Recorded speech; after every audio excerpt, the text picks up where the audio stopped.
Cuando se calma el bullicio de la ciudad y se van apagando las luces de la casa, se enciende la luz del entendimiento. Desde este momento comienza Puerto de Libros, Librería Radiofónica, programa que contiene todos sus elementos tipo A. Puede ser escuchado por niños, niñas y adolescentes sin la supervisión de padres, madres o representantes. Comienza Puerto de Libros, Librería Radiofónica. Este programa llega a ustedes con el patrocinio de Puerto de Libros, librería de autor, ubicada en la Vereda del Lago y en el Teatro Varal de Maracaibo. Disfruta de los mejores libros a través de su página web, puertodelibros.com.be. Sultana del Lago Editores, la única editorial venezolana que te ofrece el servicio de impresión bajo demanda para todo el territorio nacional. Conoce más de sus servicios en sultanadelago.com. Bienvenidos a Puerto de Libros, librería radiofónica. Les habla Luis Peroso Cervantes, quien de lunes a viernes, todas las noches, a través de la Red Nacional de Emisoras Radio Fe y Alegría, trae para ustedes este programa con muchísimo cariño, con pasión, con ganas de hacer las cosas de una forma diferente y en beneficio de nuestra sociedad. Este es un programa dedicado al mundo de la intelectualidad, del intelecto, y como consecuencia es un programa que intenta cultivar el criterio. Hace unos días hablaba yo sobre el criterio con alguien muy cercano a mi corazón y le decía: El criterio es una especie de álbum de barajitas, donde usted va a ir colocando, las diferentes referencias culturales a las cuales usted se va a acercar. Por ejemplo, el conocimiento que usted pueda tener sobre danzas tradicionales, o el conocimiento que usted pueda tener sobre ciertos libros de la literatura universal, o de la economía, o de historia. También sobre la manera en la cual se realiza algún tipo de actividad. Lo cierto es que cuando comenzamos a construir nuestro criterio, lo hacemos con un álbum de barajitas vacío. Lo importante es tener conciencia de cuáles son las imágenes que tenemos que ir colocando en nuestro álbum. Y por eso, sin darnos cuenta, a medida que vamos coleccionando conocimientos, en algún momento podremos tener nuestro propio álbum, nuestro propio árbol lleno de hojas, de esos secretos, de esa constelación particular de saberes que nos permitirá ejercer el criterio. Y solo ejerciendo el criterio, podremos salir de abajo en un país como este. Ejercer el criterio, señores, es criticar. Pero criticar no es malo. Criticar, los que no quieren que critiquemos dicen que criticar es malo. Nosotros criticamos para construir nuevas y maravillosas soluciones. Y estamos hoy en este programa dedicándonos a criticar a un hombre que es uno de los grandes críticos de la economía contemporánea. Vamos a estar compartiendo con ustedes un libro por demás interesante, digamos, de Jeffrey Sachs, que es el libro Economía para un planeta abarrotado, y estaremos hablando sobre un particular que él incluye en este libro, que es el antropoceno. Estaremos hablando entonces, sin duda, de un tema interesante. Estamos hablando de una era geológica que está naciendo. Estamos en los albores de una era geológica, y nos dice la UNESCO, que el término antropoceno se ha creado para designar las repercusiones que tiene en el clima y la biodiversidad, tanto la rápida acumulación de gases de efecto invernadero como los daños irreversibles ocasionados por el consumo excesivo de recursos naturales. Es sin duda un término digno de estudiar, el antropoceno. Estaremos conversando sobre esto y mucho más aquí en Puerto de Libros, librería radiofónica, esta noche para todos ustedes. Recuerden sus comentarios al 0424-672-3597, 0424-672-3597 o en nuestras redes sociales @Librería Radio en Twitter y en Instagram. Son los medios para encontrarnos y comunicarnos. Lo cierto es que estaremos entonces leyendo este capítulo, el capítulo 3 del libro Economía para un planeta abarrotado, del gran escritor norteamericano Jeffrey Sachs, Jeffrey Sachs nació en Detroit en el año 1954. Dice la solapa de este libro, publicado por el editorial Debate, dice: es una de las principales autoridades mundiales en economía y política sanitaria. Desde el año 1983 hasta el 2022, Sachs desarrolló su actividad docente en la Universidad de Harvard, donde dirigió el Centro de Desarrollo Internacional y fue profesor de Comercio Internacional. Actualmente, según la solapa de este libro, es director del Instituto de la Tierra de la Universidad de Columbia y profesor de Desarrollo Sostenible y de Gestión y Política Sanitaria en la misma universidad. Fue consejero especial del secretario general de la ONU, Kofi Annan, y ha trabajado como asesor económico para diferentes gobiernos de América Latina, Europa del Este, Asia y África. Este es quizá el panorama que nos dice la contratapa, pero busquemos otra ficha biográfica de Jeffrey David Sachs, este escritor, que la noche de hoy vamos a estar conversando sobre él. Como le decía hace unos segundos, les decía que es académico, es analista de políticas públicas estadounidense, es exdirector del Instituto de la Universidad de la Tierra, el Instituto de Columbia, de la Universidad de Columbia.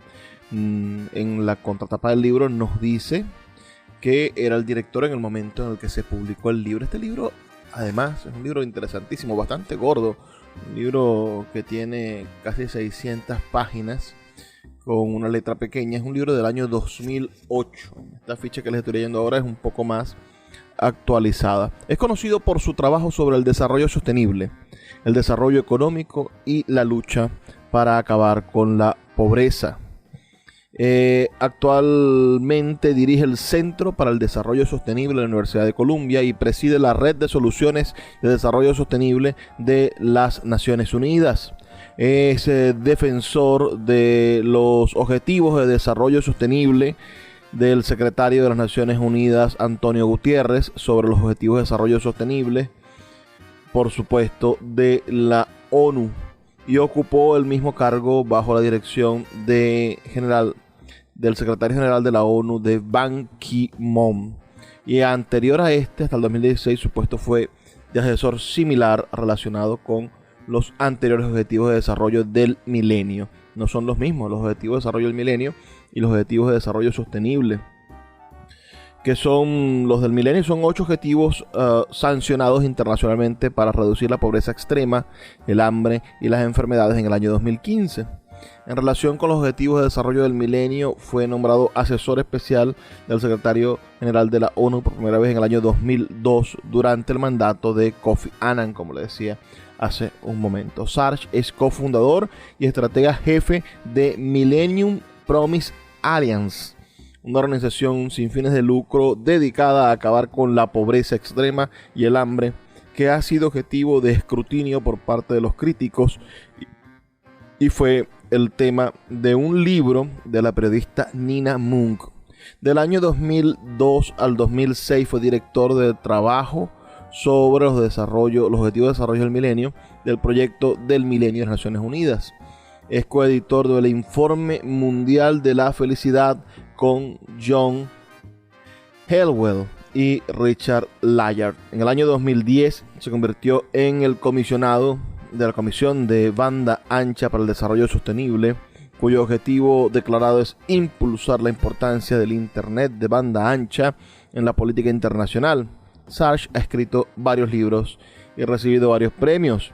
Ha sido criticado por sus puntos de vista sobre la economía, sobre el origen del COVID-19, su defensa del gobierno chino, así como el apoyo a las narrativas del gobierno ruso sobre la guerra de Rusia-Ucrania. Sarge ha aparecido en canales estatales de Rusia, incluido en el programa nocturno de Vladimir Solovoy, que es quizá el programa más importante de la televisión rusa.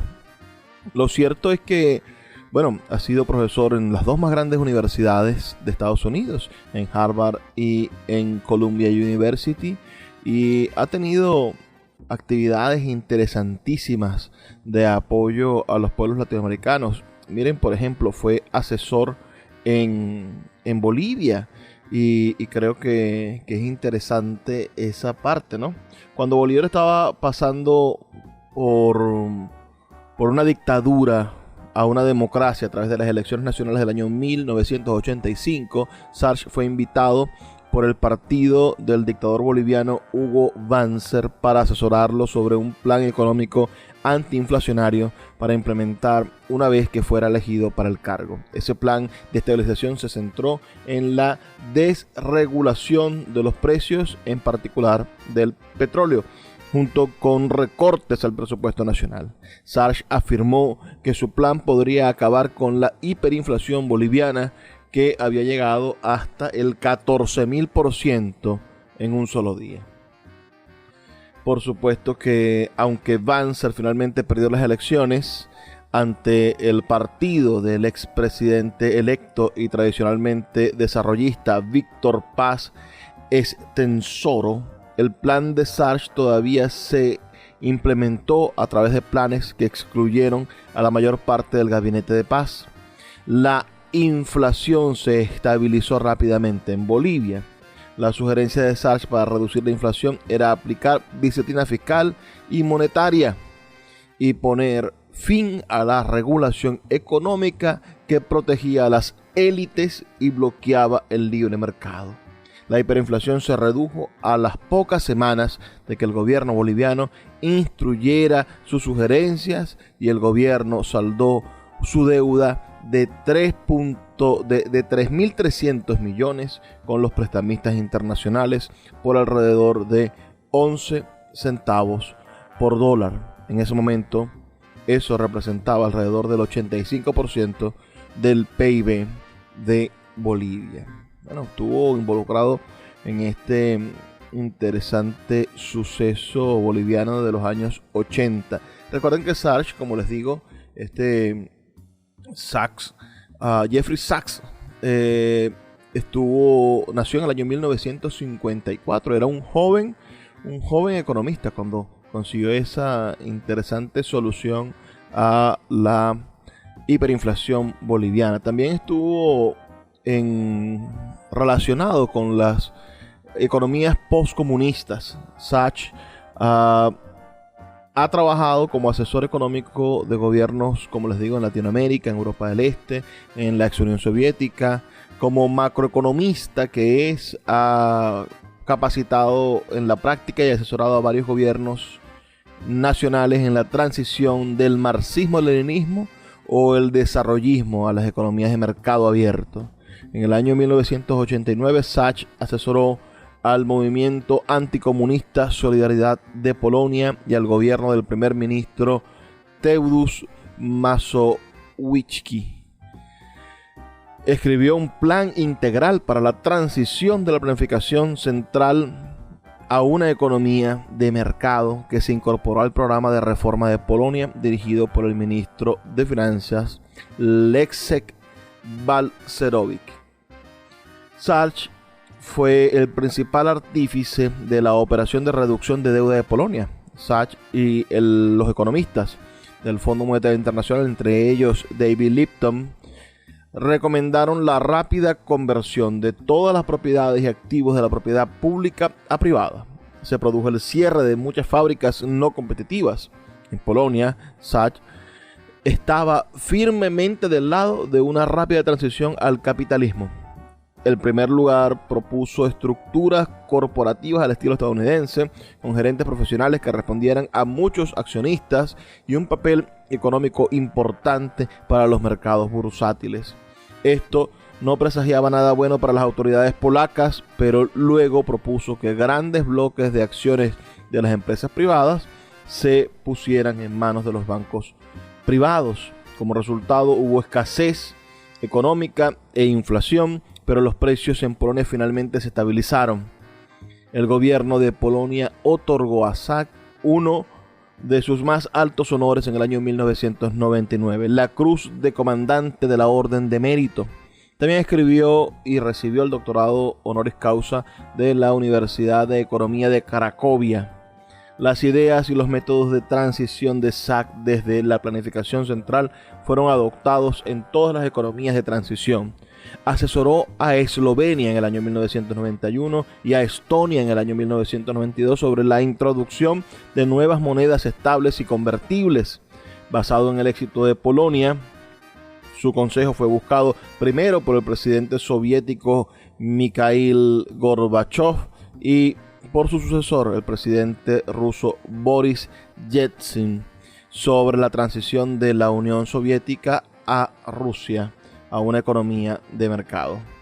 Se desempeñó como asesor del primer ministro Yegor Gaidar y del ministro de Finanzas Boris Fedorov durante 1991 hasta el año 1993 sobre políticas macroeconómicas.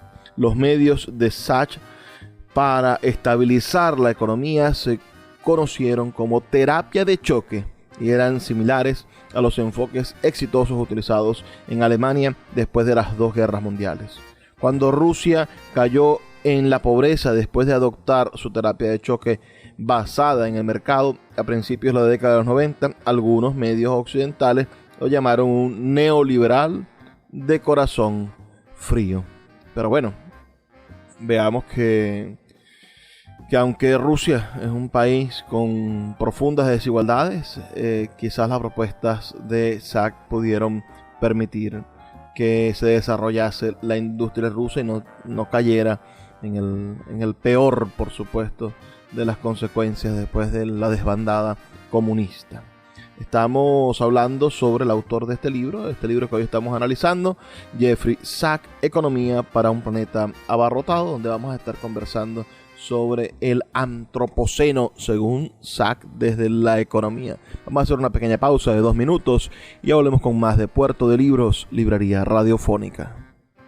Síguenos en @Librería Radio. Puerto de Libros, librería de autor. 7 años siendo la librería virtual más grande de Venezuela, con 2 sedes físicas, una en el Teatro Baral de Maracaibo y otra en la Vereda del Lago. Es un centro cultural dedicado al libro, proyecciones de cine gratuitas, talleres literarios, formación de nuevos escritores, talleres de teatro y de música, todo en un espacio dedicado al mundo de los libros y del conocimiento. Síguenos en nuestras redes sociales @Puerto de Libros y compra todos nuestros libros en la página web www.puertodelibros.com.be. Puerto de Libros, la librería que estás buscando. El poeta Luis Peroso Cervantes le acompaña en Puerto de Libros, Librería Radiofónica, por Radio Fe y Alegría, con todas las voces.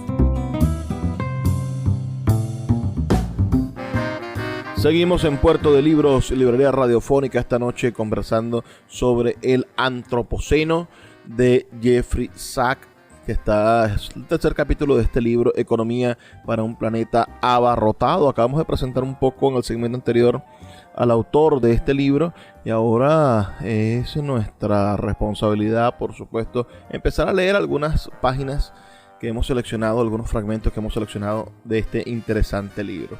Así que vamos leyendo y comentando sus comentarios, sus mensajes de texto al 0424-672-3597, 0424-672-3597, con sus ideas sobre este interesante tema, sobre la existencia del antropoceno. Dice Zak lo siguiente: la capacidad del mundo para aunar crecimiento económico al largo plazo y equilibrio medioambiental está siendo debatida en profundidad. Pero hay una cosa segura: la actual trayectoria de la actividad humana no es sostenible.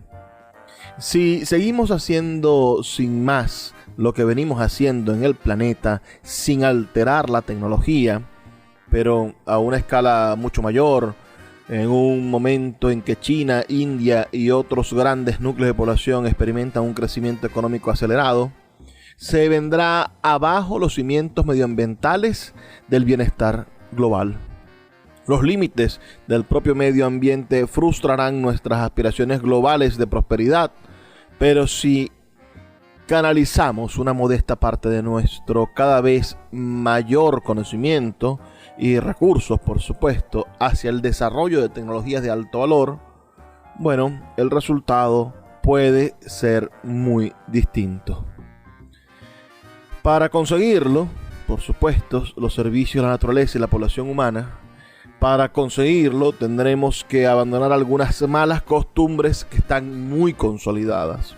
La historia natural de nuestra especie no se reduce a la de la migración humana y el crecimiento demográfico. De hecho, nuestra pauta de actuación más arraigada ha sido la apropiación de los sistemas naturales de la Tierra en beneficio propio, a menudo con un inmenso coste involuntario para las otras especies y para el bienestar a largo plazo de la humanidad en su conjunto. La naturaleza nos brinda el material para la vida, el alimento, el agua, el combustible, la fibra, bueno, casi todo realmente, todo viene de la naturaleza. Y las sociedades humanas han trabajado sin descanso para aprovechar los servicios de la naturaleza con el fin de sustentar una población humana cada vez mayor y unos crecientes niveles de consumo por persona, pero por lo general sin reparar en las consecuencias a largo plazo. Esto lo podemos ver en todos lados. Imagínense las consecuencias de nuestro lago de Maracaibo. Tiene más de 100 años, bueno, siendo exfoliado, siendo el punto principal de la riqueza de Venezuela, sin preocuparse por el futuro del lago. No le hicieron una cuenta de banco al lago para pagarle las deudas ecológicas que le han hecho sufrir. De hecho, dice Jeffrey Sachs, estas consecuencias han sido en términos generales fáciles de abordar hasta hace muy poco, cuando el mundo se superpobló en extremo de seres humanos y de su actividad de alta intensidad, por supuesto, porque somos 8.000 millones de personas y este crecimiento ha sido del siglo XIX al siglo XX, ha sido verdaderamente avasallante el nacimiento de las tecnologías y por supuesto de los motores a combustión fósil, y esto ha traído como consecuencia por supuesto una actividad intensa ecológica. Sigamos por aquí. En nuestra especie, dice Jeffrey Sachs, el Homo sapiens lleva ahora en el planeta aproximadamente 100.000 años. Durante los primeros más o menos 90.000 años de existencia humana, la población chocó con los límites impuestos por la capacidad de pequeños grupos de seres humanos para cazar y recolectar alimentos en unos sistemas ecológicos diversos. Esa era la manera en la cual los hombres podíamos o no podíamos caminar o andar, es decir, recogíamos, éramos cazadores recolectores y éramos apenas una pequeña y minoritaria especie en el planeta que iba dentro de esos diversos ecosistemas, bueno, luchando para poderse sostener con la caza y la recolección, ¿no? Entonces, 90.000 años tardamos en eso, según nos plantea ahorita Jeffrey Sachs. La capacidad de carga de cada entorno era diferente. Las poblaciones humanas variaban en número y densidad en función de la productividad subyacente del ecosistema local y de la competencia con otras especies, ya fueran en desiertos, montañas, riberas fluviales, estuarios costeros o infinidad de otros espacios de presencia humana. Bueno, pensemos exactamente en eso, como en las praderas el león o el tigre o el leopardo están mucho más capacitados para cazar que el ser humano. Entonces en ese momento, imaginemos hace 50.000, 60.000 años, el Homo sapiens tenía la capacidad de comunicarse, de salir a cazar en manada, etcétera, etcétera, etcétera, pero no era el más apto ni el que corría mejor. Tenía algo maravilloso que era la comunicación. Las cifras de los seres humanos seguramente no fueron muy distintas de lo que podría esperarse en mamíferos de nuestro tamaño. En torno a 1 o 2 seres humanos por kilómetro cuadrado, más elevadas en los escenarios de productividad elevada, como las riberas de los ríos y los estuarios, donde la pesca era fácil y abundante, y más reducida en los entornos de baja productividad, como las márgenes del desierto. A escala global, la cifra de cazadores-recolectores tal vez ascendería a 10 millones al comienzo del Neolítico, es decir, hace 10.000 años, posiblemente no éramos más de 10 millones de Homo sapiens. Y esto sin duda es una reflexión interesante. Imagínense, hace apenas 10.000 años éramos 10 millones, hoy somos 8.000 millones de seres humanos. Creo que si fuese el planeta un ser vivo, que lo es de cierta manera, tendríamos una plaga de seres humanos. Ya en esta temprana fase de la existencia humana, en realidad incluso antes de que aparecieran los seres humanos modernos, nuestros antepasados empezaron a modificar el paisaje para recrear sus beneficios en satisfacción de las necesidades humanas a expensas de otras especies. Hay evidencias de que los seres humanos e incluso los protohumanos utilizaron el fuego para alterar el paisaje con el fin de convertir bosques en praderas y hacer más fácil la caza. Aquellos primeros pasos de nuestra especie aseguraban la pauta que nos ha situado ante el reto ecológico del siglo XXI, dice Jeffrey Sachs en este libro, Economía para un planeta abarrotado, editado por Editorial Debate en el año 2008. Creo que les dije hace un rato, por supuesto que sí. Y que tiene este capítulo interesantísimo sobre el Antropoceno, una especie de era geológica signada por las consecuencias que el hombre ha hecho en la naturaleza. Dice Jeffrey Sachs: el avance decisivo de las poblaciones humanas no se produjo con el fuego, sino con la invención de la agricultura hace aproximadamente 10.000 años. La transición hacia la agricultura representó un cambio cualitativo en el orden natural, un cambio cuyas consecuencias todavía se dejan sentir hoy. En un sistema de producción agrícola se elimina el terreno a todas las comunidades naturales de plantas y animales con el fin de que los seres humanos puedan apropiarse de la energía solar de manera más directa. La fotosíntesis se orienta hacia los alimentos consumidos directamente por los seres humanos y hacia los alimentos que ingieren los animales domésticos que consumen directamente los seres humanos. La agricultura fue algo auténticamente nuevo y revolucionario. El equilibrio entre los seres humanos y el resto de la biosfera se alteró de manera trascendental. Entonces, sí, el invento que revolucionó la historia del planeta Tierra en los últimos años, por supuesto, en este último periodo geológico, el invento de la agricultura, tener la capacidad de decir: yo no quiero que crezca la planta silvestremente, o yo no voy a esperar que esa planta sea sembrada la semilla por un pájaro o sea polinizada por algún tipo de mariposa o abeja. Yo voy a hacer que esta planta crezca aquí. Voy a eliminar toda la otra variedad y voy a dedicar esta pequeña hectárea, por supuesto. Quizás era significativamente pequeño el espacio en el que nace la agricultura, pero sin duda ese cambio, esa capacidad, que hubiese una especie capaz de seleccionar por fin qué era lo que la naturaleza le iba a ofrecer, fue el antes y el después, y lo que nos ha convertido en la especie dominante de este planeta. Somos los dueños del planeta porque nos creemos los dueños del planeta al momento de hacer la profunda diferencia de hacer que la naturaleza de algún modo nos obedezca. Y esto, llevado al extremo de tener 8.000 millones de personas, se ha convertido en una manera de hacer que la naturaleza vaya desapareciendo, hacer que la naturaleza tenga, hoy daños irreparables, tanto y en cuanto que tenemos la propuesta de llamar a esta nueva era geológica, que nunca había intervenido ningún ser en una era geológica, llamarla el Antropoceno.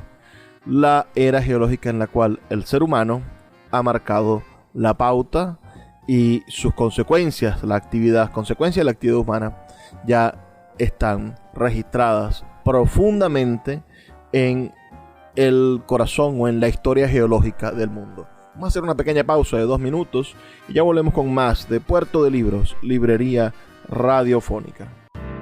Escuchas Puerto de Libros con el poeta Luis Peroso Cervantes. Síguenos en Twitter e Instagram como @Librería Radio. Sultana del Lago Editores es una empresa zuliana de servicios editoriales. Nuestro catálogo tiene más de 100 títulos de autores nacionales e internacionales. Además, somos la única editorial que presta servicios de impresión bajo demanda en Maracaibo. No necesitas invertir en grandes tirajes. Tus lectores pedirán tu libro, nosotros lo imprimiremos y tú obtendrás regalías. Por ello, también editamos internacionalmente en Amazon y Google Play Books. Conoce más en nuestra nueva página web www.sultanadelago.com o siguiéndonos en Instagram como @sultanadelago. El poeta Luis Peroso Cervantes le acompaña en Puerto de Libros, librería radiofónica, por Radio Fe y Alegría, con todas las voces.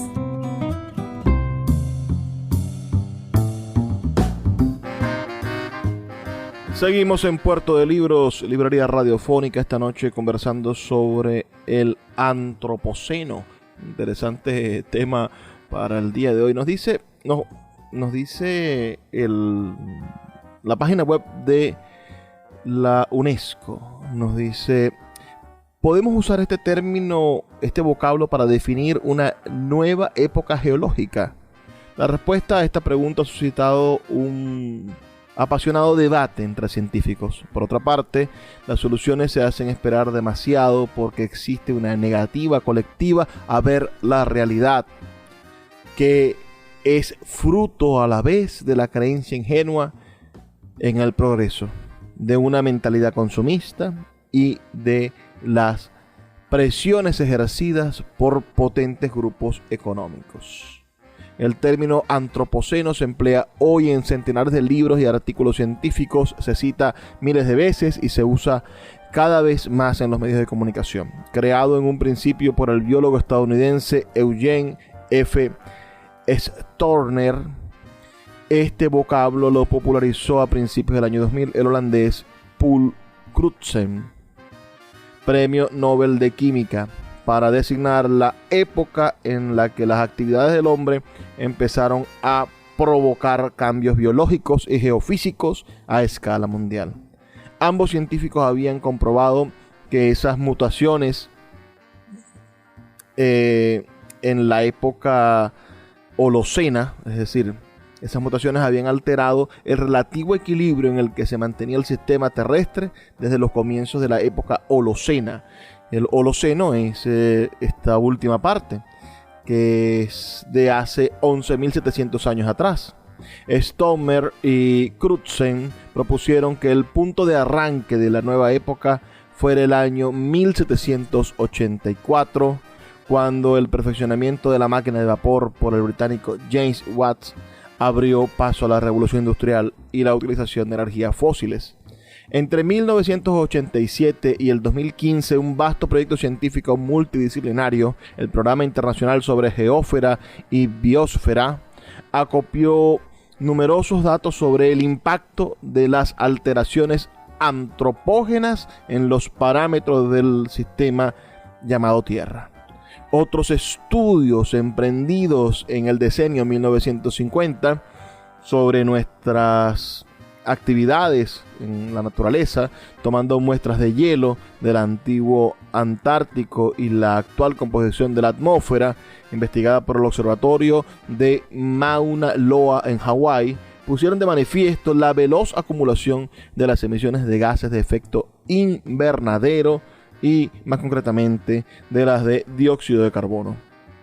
En 1987 se creó el Grupo Intergubernamental de Expertos sobre el Cambio Climático, encargado de evaluar las repercusiones de ese fenómeno climático. Entonces estamos hablando del Holoceno, pero estamos leyendo la versión económica del Holoceno, como nos lo plantea Jeffrey Sachs en su libro Economía para un planeta abarrotado.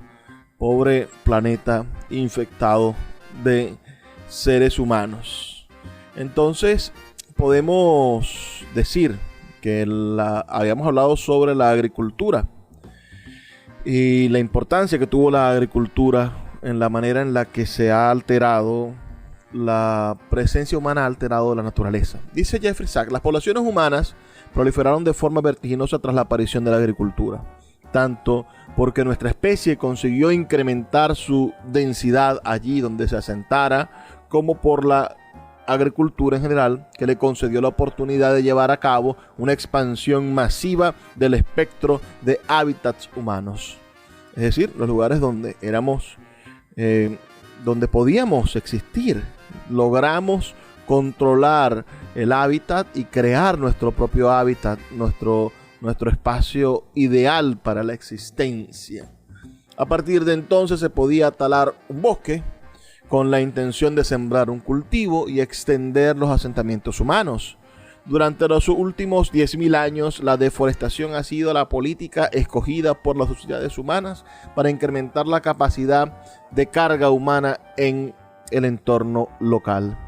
Desde la aparición de la agricultura hasta el comienzo del primer milenio, el año 1, momento en el que se estima que la población rondaba ya los 230 millones de habitantes, ya siendo insostenible. Imagínense, en apenas algunos años pasamos de tener 10 millones de humanos a 230 millones de habitantes. En los primeros momentos de la agricultura, esta población en aumento se concentraba en su mayor parte en los grandes sistemas ribereños de Asia y el Nilo en Egipto. Aquellos ecosistemas de riberas ofrecían un amplio abanico de servicios de ecosistema para la supervivencia humana. Abundante radiación solar, agua para el regadío y el para uso doméstico, árboles para obtener leña y para la construcción, transporte fluvial y suelos ricos en nutrientes que se reponían con el cieno transportado río abajo procedente de la erosión de las montañas en el curso alto. De hecho, cabe afirmar que las cadenas montañosas del Tíbet y el Himalaya sustentaron el enorme potencial demográfico de Asia, haciendo posibles las sociedades fluviales del Indo, el Ganges, el Brahmaputra, el Ayeyar Wadi, el Mekong, el Yangtze, el río Amarillo, el Salween y otros ríos. Los ríos Tigris y Éufrates de las actuales Turquía e Irak y el Nilo permitieron la aparición de las civilizaciones antiguas de Oriente Próximo. Así, nuestra especie ha demostrado ser extraordinariamente versátil y ha encontrado un nicho ecológico prácticamente en todas las regiones del planeta, desde los trópicos hasta la tundra, desde las llanuras hasta las cimas montañosas, desde los terrenos áridos hasta los bosques tropicales. En todas partes aumentó la densidad poblacional hasta el punto de que las necesidades humanas básicas pudieran ser satisfechas con las reservas de recursos locales. Y con la mejora de las tecnologías, la sociedad remodeló y dio una nueva forma al ecosistema. Las laderas de las montañas fueron aterrazadas. Las praderas naturales fueron sustituidas por plantas herbáceas comestibles, principalmente trigo, arroz y maíz, y las semillas de bajo rendimiento fueron poco a poco desplazadas por otras de alto rendimiento, de modo que con el paso de generaciones la apariencia física de los cultivos originales se transformó hasta volverse irreconocible con respecto a los antepasados remotos. Los bosques fueron talados para el pasto y las poblaciones de vida salvaje fueron sustituidas de forma sistemática por los animales domésticos. Esto es lo que sucedió al menos en los casos afortunados. En otros, las sociedades humanas devoraron el entorno natural hasta el punto de llegar al colapso. Uno de los más llamativos es el de la llegada de los seres humanos a América al final de la época glacial, hace aproximadamente 13.000 años. Pequeños grupos de cazadores-recolectores en migración atravesaron una legua de tierra entre Asia y América del Norte para encontrar un continente poblado por inmensas manadas de grandes mamíferos terrestres, entre los que se hallaban caballos, mamut y bisontes. Los cazadores-recolectores se pusieron manos a la obra y aproximadamente 11.000 años antes del momento actual ya habían cazado a todos los grandes animales hasta hacerlos desaparecer. El resultado fue catastrófico para la historia futura de los descendientes de esas poblaciones. De no haberse extinguido los caballos, habrían proporcionado a los indígenas americanos fuerza motriz para los arados, el transporte, los pozos de agua y demás, pero desaparecieron antes de que se reconocieran estas potencialidades tecnológicas. Otros grandes mamíferos norteamericanos podrían haber sido domesticados para uso agrícola, pero no esos indígenas o esos que cruzaron el estrecho no tenían en mente el uso de tecnologías agrícolas, sino que eran cazadores-recolectores y proliferaron hasta el punto en el que acabaron con todo. Durante los siguientes 10 milenios más o menos, las poblaciones indígenas norteamericanas se vieron privadas de los animales de granja y de su fuerza. De hecho, los únicos grandes animales domésticos de toda América fueron las llamas y las alpacas de los Andes, que, por otra parte, no eran adecuados para adaptarse a vivir en unas sociedades a baja altitud. Los indígenas americanos pagaron un precio espantoso por las primeras desapariciones de animales. Cuando finalmente se reintrodujeron los caballos en América, dicha reintroducción fue llevada a cabo por los conquistadores españoles, que utilizaron la fuerza de los caballos para someter militarmente a las infortunadas poblaciones indígenas. Qué análisis tan estupendo me parece sobre la manera en la cual nosotros como sociedad, como civilización, como especie más bien, no como sociedad y civilización, sino como especie, somos capaces de acabar con recursos que no entendemos completamente. Quizás hoy estamos utilizando recursos tecnológicos o recursos que no están aptos para las tecnologías que vamos a usar en un futuro. Pienso en la energía atómica, ¿no? No estamos maduros para poder utilizar esa energía de manera consciente y de manera que nos permita desarrollar, pacíficamente su uso y por supuesto su aprovechamiento, quizá más allá del simple hecho de proveer electricidad. Pues hay muchísimas otras cosas de las cuales nos hemos vedado por el miedo, por supuesto, a seguir desarrollando armas de destrucción masiva. Vamos a hacer una pequeña pausa de 2 minutos para escuchar los mensajes de Radio Fe y Alegría, y a la vuelta avanzaremos algunas páginas en este maravilloso libro, Economía para un planeta abarrotado, de Jeffrey Sachs, uno de los genios de la economía contemporánea. Puerto de Libros, Librería Radiofónica, tu canal diario para encontrar nuevos libros. Con el poeta Luis Peroso Cervantes. Síguenos en @Librería Radio. El poeta Luis Peroso Cervantes le acompaña en Puerto de Libros, librería radiofónica, por Radio Fe y Alegría, con todas las voces.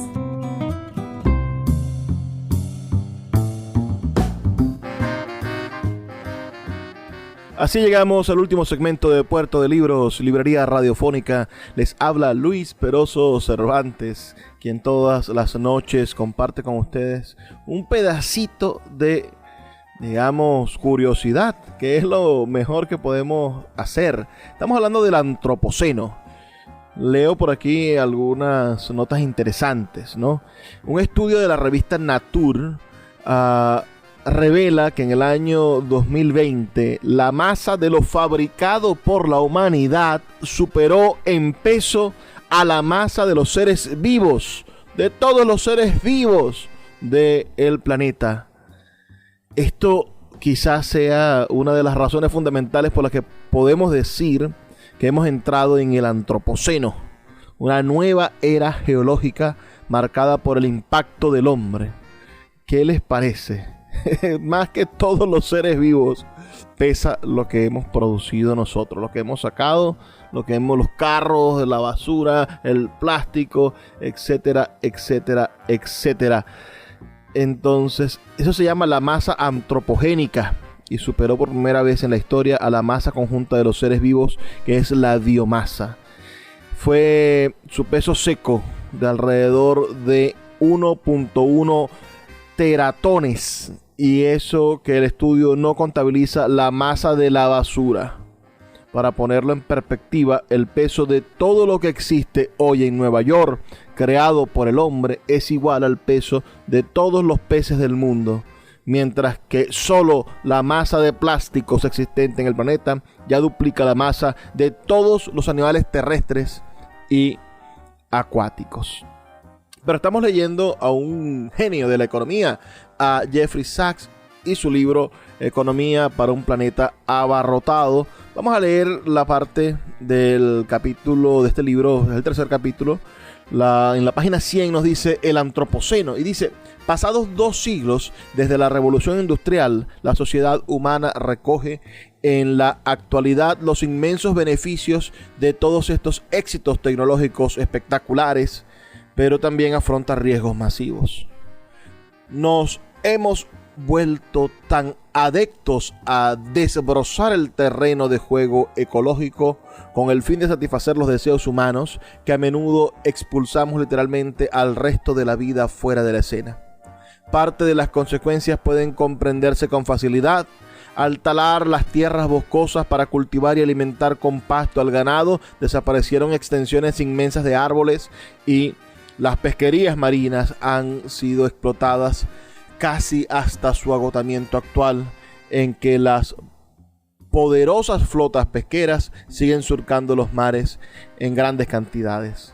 Algunas consecuencias son mucho menos evidentes, lo cual dificulta percibir los vínculos sobre nuestra acción y sus efectos sobre el planeta. La intrincada química de la atmósfera hace que uno de los efectos colaterales de la quema de combustibles fósiles sea la perturbación de los sistemas climáticos del planeta. El cambio climático producido por el ser humano no es un castigo divino por sus pecados, ni siquiera una consecuencia que pudiéramos haber predicho o evitado con facilidad. Se trata más bien de un accidente de la química, en concreto del accidente de que el dióxido de carbono tenga como consecuencia climática el efecto invernadero, descrito con detalle en el capítulo 4 de este libro, pero que no nos dará tiempo de llegar allá. Estamos en el capítulo 3. Este factor es tan novedoso y se nos ha presentado desde hace tan poco tiempo que la sociedad global le ha cogido demasiado desprevenida como para determinar cuál debe ser la respuesta. Haber multiplicado por 10 la población humana entre 1750 y haber soportado un crecimiento similar de producción por persona en el planeta significa que el nivel de actividad económica de la sociedad humana tal vez sea un centenar de veces superior al que era al comienzo de la era industrial. Ese incremento se corresponde con el predominio de actividades encaminadas a imponer a los procesos físicos de la tierra para satisfacer el consumo humano, la tala de bosques, la producción agrícola, la utilización de energías, las capturas piscícolas y, por supuesto, la utilización de fertilizantes químicos, las presas en los ríos y los desvíos de los cursos fluviales, la construcción de carreteras y muchas otras cosas. No es de extrañar, pues, que los sistemas terrestres de los que depende nuestra existencia se hayan alterado de muchísimas formas adversas y, por supuesto, inesperadas. El premio Nobel de Química Paul Crutzen ha apodado a nuestro tiempo como el Antropoceno, una era en que la Tierra está dominada por el ser humano, porque el volumen de las actividades humanas es ahora tan grande que ha desbaratado todos los sistemas fundamentales para el sostenimiento de la vida.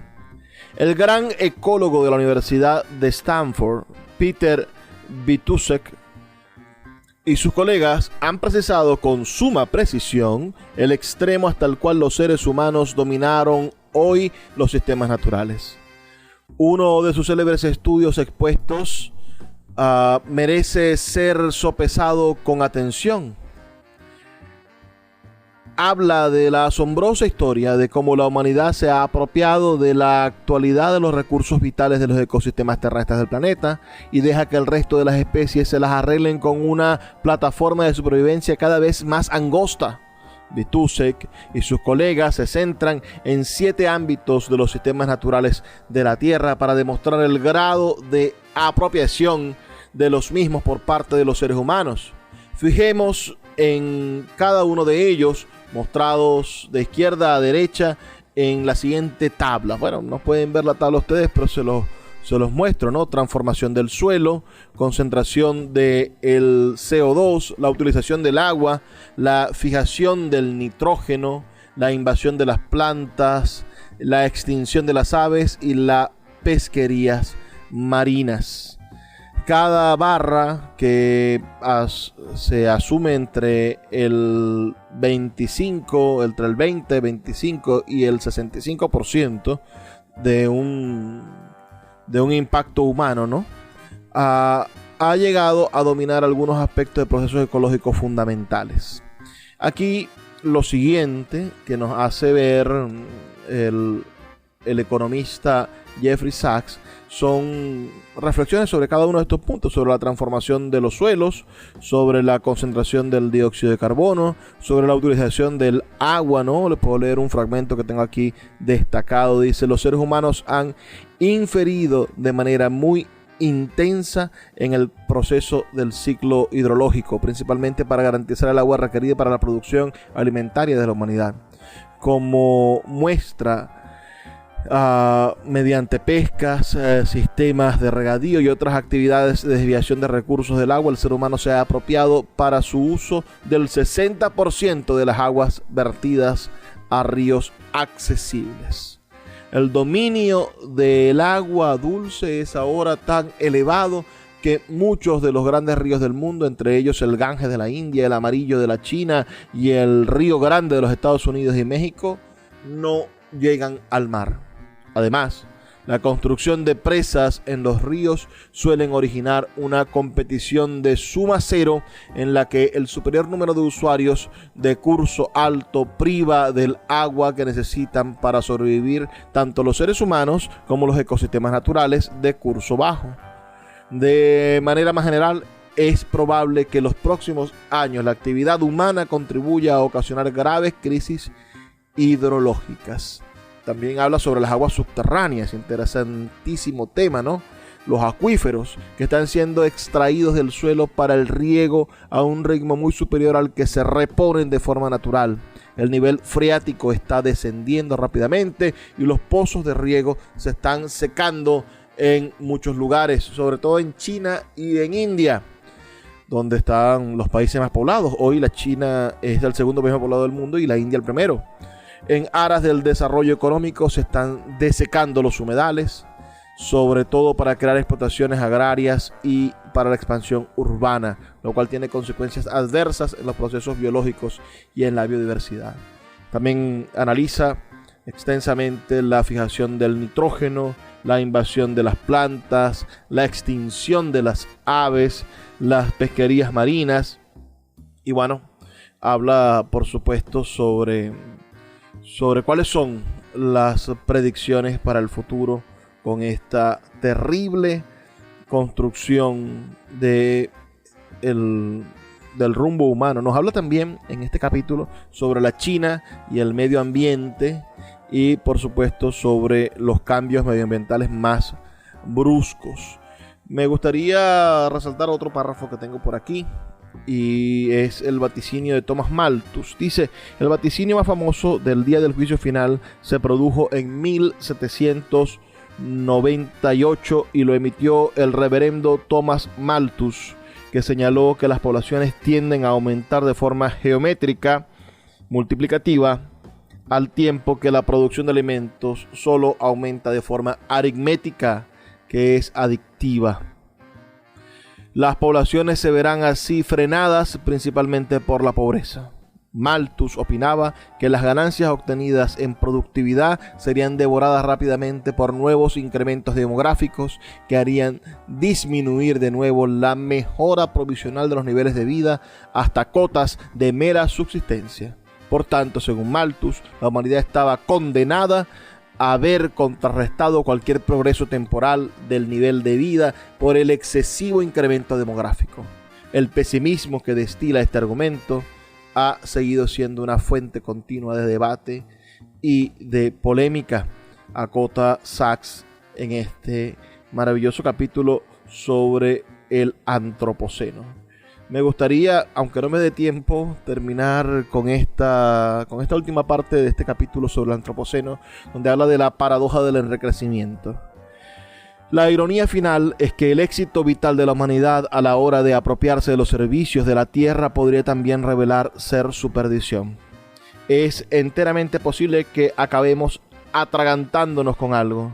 Exactamente igual que la tierra privó a nuestros antepasados de las épocas posteriores a las glaciaciones, que hicieron desaparecer la megafauna de América del Norte, la atracción animal y la cría de animales durante los milenios posteriores.